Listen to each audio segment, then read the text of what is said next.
Wengi wetu tunafahamu ya kwamba tamasha la muziki ambalo linaendelea hapa nchini Tanzania ni Wasafi Festival, na ambapo wasanii mbalimbali waliweza kutumbuiza katika Wasafi Festival.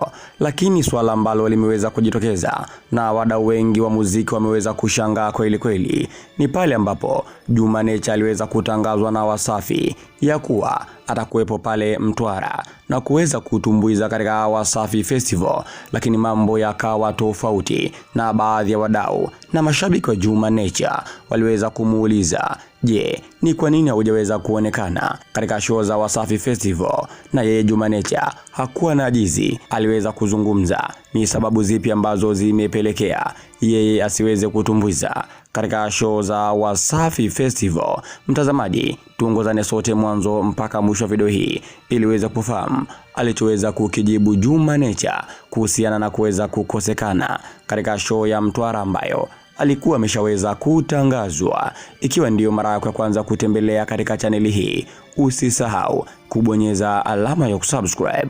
Mimi jina langu naitwa Mbwile Musa.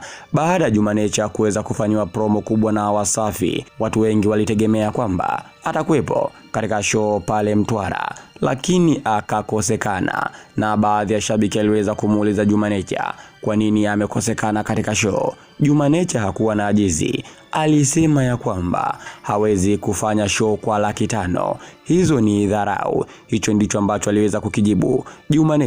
Hapo inaonyesha kwamba moja kwa moja kiasi ambacho alipewa Juma ili afanye show katika tamasha la Wasafi Festival ni $500, na yeye anaona kama ni dharau kwa sababu kuna wasanii mbalimbali pale na pengine wanalipwa mkwanja mrefu kuliko yeye legend, lakini analipwa $500. Kwake anaona ni hela ndogo kweli kweli ukilinganisha na brand yake Juma.